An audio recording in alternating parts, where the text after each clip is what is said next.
Achei a palavra. A palavra é Lucas 13, do 10 até o 17, a cura de uma mulher paralítica.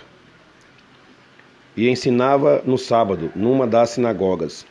E eis que estava ali uma mulher que tinha um espírito de enfermidade. Havia já 18 anos e andava curvada e não podia de modo algum endireitar-se. E vendo-a, Jesus chamou-a a si e disse-lhe: Mulher, estás livre da tua enfermidade. E impôs as mãos sobre ela, e logo se endireitou e glorificava a Deus. E tomando a palavra, o príncipe da sinagoga, indignado porque Jesus curava no sábado, disse à multidão: 6 dias há em que é mister trabalhar. Nestes, pois, vinde para serdes curados, e não num dia de sábado.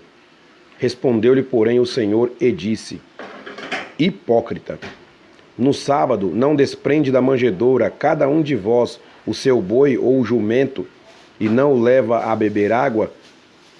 Ao versículo 16, que é o versículo que me chama mais atenção nesta cura aqui, ó. E não convinha soltar desta prisão, no dia de sábado, esta filha de Abraão, a qual há 18 anos Satanás mantinha presa? E dizendo ele isto, todos os seus adversários ficaram envergonhados, e todo o povo se alegrava por todas as coisas gloriosas que eram feitas por ele. Esta é a palavra para hoje, desta filha de Abraão. E quantos filhos de Abraão? Nós somos filhos de Abraão. Todos aqueles que creem em Jesus, como Abraão creu no chamado que Deus tinha para a vida dele, e obedeceu, saiu da sua terra.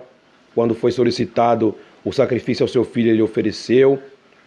Quando ele foi ali ter com o rei de Salém, na pessoa de Melquisedeque, ele deu dízimo. Alguns dizem que aquele homem era o próprio Jesus, representando aquele homem, aquele sumo sacerdote, Melquisedeque, rei de Salém. E Abraão deixou a descendência da fé, que somos nós, filhos de Abraão. Já não somos filhos da lei, não somos filhos da lei, porque nós não somos judeus. Mas aos gentios foi aberta a porta da graça, em Mateus 27, 51, quando o véu se rasga de alto a baixo, após a morte de Jesus. Então todos nós temos, que cremos, lá em Marcos 16 e 15, ele diz: Ide por todo o mundo, pregar o evangelho a toda criatura, quem crê e for batizado será salvo, e quem não crê já está condenado. Então quem crê será salvo. Nós cremos, estamos sendo salvos. E o Senhor Jesus veio para salvar e também veio para curar. Se você olhar para Isaías 61, e que se confirma lá em Lucas 4, se você vê aqui em Isaías 61, diz assim a palavra do Senhor: O Espírito do Senhor Jeová está sobre mim, porque o Senhor me ungiu para pregar boas novas aos mansos, enviou-me a restaurar os contritos de coração, a proclamar a liberdade aos cativos. Aí, ó. Essa mulher estava cativa, estava presa, numa enfermidade, num espírito de enfermidade, onde ela tinha a sua coluna encurvada. Ela só andava olhando para baixo, ela não conseguia olhar nem para o céu. Ela não tinha dignidade, ela não conseguia andar de cabeça erguida. E quantos hoje que estão numa situação desta ou até pior. Versículo 2. O término do versículo 1 ainda, ó. A proclamar a liberdade aos cativos e a abertura de prisão aos presos, a apregoar o ano aceitável do Senhor e o dia da vingança do nosso Deus, a consolar todos os tristes. Foi para isso que Jesus se manifestou, para desfazer as obras do diabo. E em Lucas 4 e 17, Jesus entra na sinagoga e foi-lhe dada a oportunidade. E ele pega o livro do profeta Isaías para ler, no versículo 17, e quando ele abriu o livro, achou o lugar em que estava escrito: O Espírito do Senhor é sobre mim, pois que me ungiu para evangelizar os pobres, Enviou-me a curar os quebrantados de coração, a pregoar liberdade aos cativos, a dar vista ao cego, pôr em liberdade os oprimidos e anunciar o ano aceitável do Senhor. Então foi para isso que Jesus veio na terra. Para salvar é a prioridade, mas ele também veio para curar e para libertar os oprimidos. Então que essa palavra de hoje que é poderosa. E Deus nos deu poder e autoridade. Se você ver a continuação de Marcos 16, você vai ver... Benção. Você vai ver no versículo 17 de Marcos 16, que estes sinais seguirão aos que creem, e em meu nome expulsarão demônios, falarão novas línguas. Verso 18, pegarão nas serpentes. Olha o que Paulo passou aí, tomou uma picada de serpente e não aconteceu nada. E se beberem alguma coisa mortífera, olha aí, não lhes fará dano algum, e imporão as mãos sobre os enfermos e os curarão. Irmão, a enfermidade, ela é de ordem espiritual da maldade. Deus não criou a enfermidade. Deus, quando fez o homem, ele fez o homem santo, sem pecado e sem doença, sem dor, sem nada. O homem não tinha nada. Então, quem colocou a enfermidade no mundo foi Satanás, o diabo. Então, a enfermidade é um espírito. O espírito de dor de cabeça, o espírito do câncer, o espírito da AIDS, o espírito da coluna dessa mulher que está com a coluna encurvada. Então, a enfermidade é um espírito maligno. E temos que orar repreendendo no nome de Jesus, que ele tem poder. Ele triunfou sobre a morte e sobre o inferno. A Bíblia diz em Apocalipse, Apocalipse 1. Apocalipse 1. E o verso, se eu não me engano, é o verso 7. Não é o 7. Vamos lendo mais para baixo aqui que a gente vai achar. Ou é o 17? É o 18. Apocalipse 1, 18. E o que vive fui morto, mas eis aqui. Estou vivo para todo sempre, amém. E tenho as chaves da morte e do inferno. E para a gente concluir, Mateus 16, como igreja, nós temos a autoridade na terra que ele nos deu.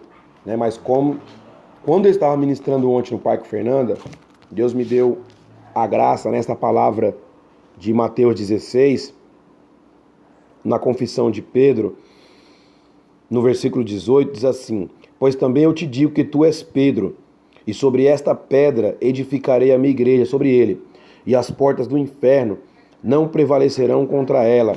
Olha o versículo 19, irmão, chama atenção. E eu te darei as chaves do reino dos céus. Olha o que diz a parte B. E tudo o que ligares na terra será ligado nos céus, e tudo o que desligares na terra será desligado nos céus. Então, por que será que o inferno, ainda as portas do inferno, prevalecem em algumas igrejas, ou contra a igreja, ou contra qualquer um de nós? Muitas vezes porque não estamos em união. Porque o segredo do versículo 19 é nós estarmos ligados uns aos outros. Porque tudo que ligares na terra...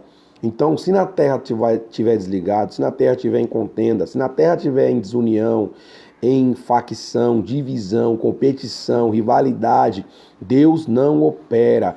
Ele disse que, acho que é Mateus aqui, Mateus é 8 ou é 10, que o reino dividido não subsistirá. Ou seja, o reino dividido é destruído. A família dividida é destruída. É Mateus 12. Mateus 12, ele vai dizer, no versículo 25, Jesus, porém, conhecendo os seus pensamentos, disse-lhes: todo reino dividido contra si mesmo é devastado, e toda cidade ou casa dividida contra si mesmo não subsistirá. Então, muitas vezes a igreja não consegue vencer quaisquer que sejam as lutas espirituais por causa da divisão. Porque às vezes o irmão não quer orar porque o outro está dirigindo. Às vezes o irmão não quer glorificar porque o pastor pregou sábado na ceia. A igreja de Coríntios, 1 Coríntios 3, um era de Paulo, outro de Apolo, outro era de Pedro, outro era de Cristo, E na verdade todos nós somos de Cristo e não importa quem esteja na frente, temos que fazer a obra do Senhor, porque o nosso galardão vem dele. Paulo não pôde... Aqui, 1 Coríntios 3, e eu, irmãos, não vos pude falar como a espirituais, mas como a carnais, como a meninos em Cristo. Olha o verso 4. Não, verso 2. Com leite vos criei e não com manjar, porque ainda não podieis, nem tampouco ainda agora podeis. Olha o versículo 3. Porque ainda sois carnais, pois havendo entre vós inveja, contenda, dissensões, não sois porventura carnais e não andais segundo os homens? Ao verso 4. Porque dizendo um, eu sou de Paulo, o outro, eu de Apolo, porventura não sois carnais? Pois quem é Paulo e quem é Apolo, senão ministro pelos quais creste, conforme o que o Senhor deu a cada um? Eu plantei, Apolo regou, mas Deus deu o crescimento. Então, como estava a igreja de Coríntios, está hoje a igreja de Cristo, dividida.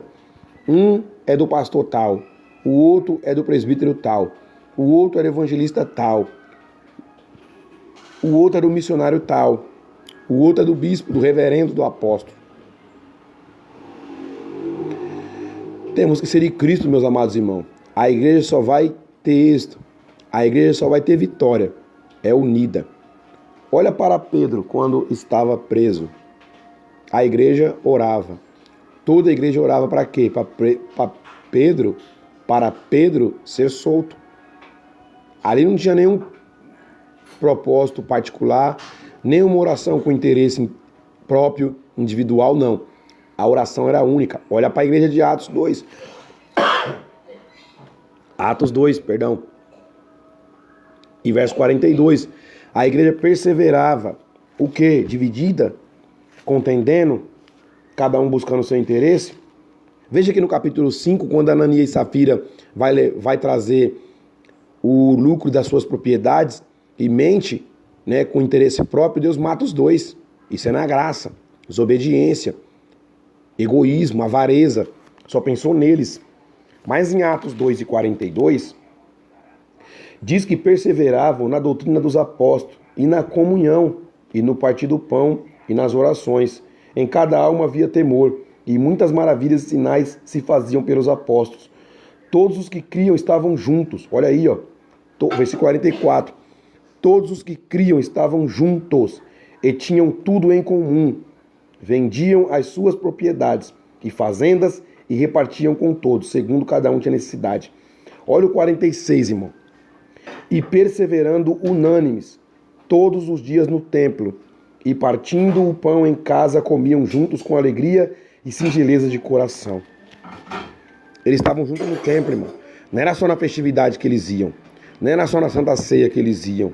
Não era só quando tinha um pregador famoso que vai vir lá de Camboriú, ou que é algum missionário que ora e Deus revela, ou é um curandeiro que ora e Deus cura, ou é um missionário que tem a unção da libertação, ou é um missionário que sobe o morro e desce o morro, ou é o fulano de tal, que isso, aquilo, outro, e que todo mundo está idolatrando, que a igreja vinha.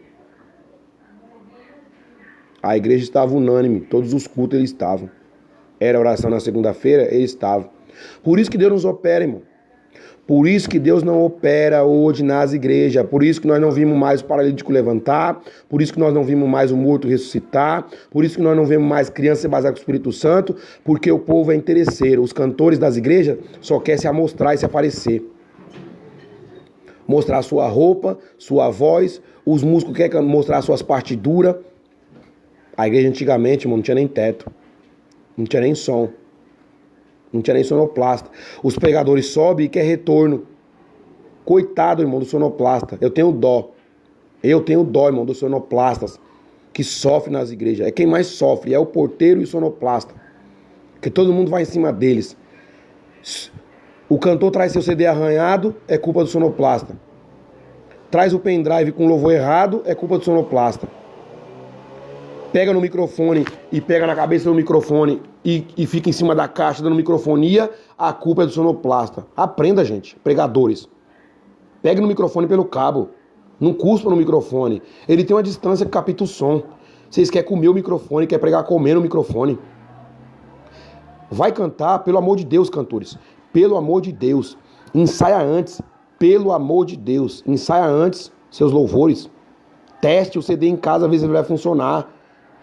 Tá com CD, tem 10 anos, 15 anos cantando com o mesmo CD, ele desgasta, gente. Renova, troca, faz uma cópia. Hoje é tão simples, vai na Lan House. Ou pede pra mim, em casa aqui eu consigo gravar CD. Eu gravo, meus pendrive tá tudo num pendrive. Meus louvores quando eu canto, tá tudo num pendrive. A hora que eu não sou cantor, não tenho oportunidade sempre. Mas eu coloco tudo num pendrive. Pra na hora que for cantar, não passar vergonha. Aí fica colocando a culpa no inimigo. Nem tudo é o diabo não, gente. Vocês não vigiam? Não se prepara? Prepara-te.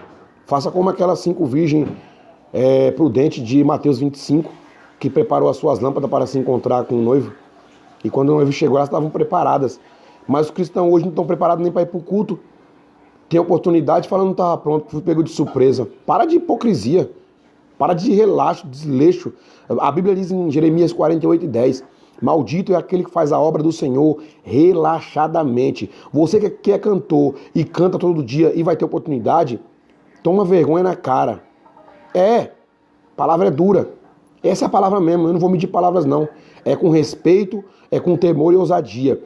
Toma vergonha na cara. Ensaia seus louvores em casa. Faça a cópia do seu CD, pelo amor de Deus. A culpa não é do sonoplasta. A culpa é de vocês, que vão cantar e não ensaiam os hinos. Erra a letra. Pelo amor de Deus, decora os hinos tão fácil, canta todo dia. É Jó, fica tranquilo. Os hinos que vocês cantam todo dia, o escudo. Ensaia um hino, pelo amor de Deus, e canta de cor. Pregadores, pelo amor de Deus, leia a Bíblia. Leia o título, leia o texto, o contexto. Se for preciso ler 10 vezes. Gente, nós temos pregadores, pelo amor de Deus, a gente tem o Google, YouTube, para procurar as palavras, dicionário, para poder procurar as palavras, para poder pregar da melhor forma possível. É para o Senhor, é para a igreja do Senhor. A igreja de Cristo merece o melhor. Olha onde nós chegamos com a palavra da filha de Abraão, que estava enferma com a sua coluna encurvada. E por que Deus hoje não cura? Olha o sentido da palavra que Deus nos levou. Essa palavra tem todo sentido, irmão. Hoje nós não vimos mais nenhum encurvado, nenhum crente com hérnia, com tumor, com úlcera ser curado, irmão. É raridade. É raridade. Hoje a cura virou exceção, era para ser regra, era para ser normal, irmão. Era para ser normal nós sair do culto e ter 2, 3 curados, 2, 3 batizados com o Espírito Santo, sabe? As pessoas entrar paralítica e sair curada, o surdo sair ouvindo, o cego sair vendo, mas não, irmão. Pelo contrário, irmão. Nossos cultos, nossas missas, que nossos cultos estão parecendo missa, que a gente vai pro culto sabendo o que vai acontecer. A gente vai pro culto sabendo quem vai ter oportunidade. A gente vai pro culto sabendo quem vai pregar e o que vai pregar e de que forma que vai pregar, porque continua do mesmo jeito. Pregadores que não têm vida no altar, pregadores que são adúlteros, prostitutos, mentirosos, são os contendeiros, não glorifica. A igreja olha para os pregadores e eles são estátuas, são ministros de plástico. Aí quando pega o microfone, quer falar em línguas, quer que a igreja glorifique. Tem que se converter essa raça, essa corja de ministro. Precisa nascer de novo. Porque Nicodemos era conhecedor, conhecia a lei todinha. Conhecia a Bíblia, citava versículos de cor, como alguns citam. Mas não conhecia a verdade, não conhecia a graça, não conhecia a água que liberta, a água que limpa. O Senhor falou para ele, você precisa nascer da água e do Espírito, Nicodemo, porque você só conhece a letra. Só conhece a lei. E Paulo vai dizer que a letra mata. Mas é o Espírito que vivifica. Então, meus irmãos, vigie que Jesus está voltando e vai subir uma minoria. Igreja de 100 vai subir 2, 3. Igreja que tem 50 vai subir 1, 2, irmão. Metade vai ficar e metade vai subir. Então vigie, cantores, ensaie, pregadores, medite. Pregue a primeira palavra para você, pregue no espelho. Pergunte para o Espírito Santo se essa mesma é a palavra. E medite, irmão. Medite. Porque Saulo não foi transformado em Paulo, não. Saulo era o mesmo Paulo, era a mesma pessoa. Vai ler lá Atos 13. As 10 virgens era virgem, não era noiva, era 10 virgem. Então algumas coisas na palavra de Deus, irmão, não é como a gente ouve. Nós viramos reprodutores, irmão. Nós viramos reprodutores. Nós pegamos mensagens de pregadores que pregam errado e repetimos as suas mensagens. Não, vamos pregar o que é certo. Abraão não foi na frente do seu filho e nem o filho estava na frente dele. Os dois subiram para o monte junto. É só ler a Bíblia. A arca foi construída, não foi para salvar a humanidade. A arca foi construída para salvar Noé, só e os seus. A arca tinha 135 metros, irmão, não ia caber todo mundo. Agora, Noé pregou 100 anos? Pregou para quê? Para que o povo se arrependesse e Deus tivesse misericórdia e salvasse eles não com a Arca, que a Arca não ia caber todo mundo, mas que eles fossem alcançados pela palavra do arrependimento, como foi Nínive. Jonas não pregou para Nínive, o povo não se arrependeu, Deus não ia destruir e não destruiu mais. Abraão não intercedeu por Sodoma e Gomorra para o Senhor não destruir a cidade. Se tivesse 50, Deus não destruía. Se tivesse 5, Deus não ia destruir. Da mesma forma, se o povo nos tempos de Noé não se arrependesse, Deus não ia mandar o dilúvio. Deus não ia destruir a terra.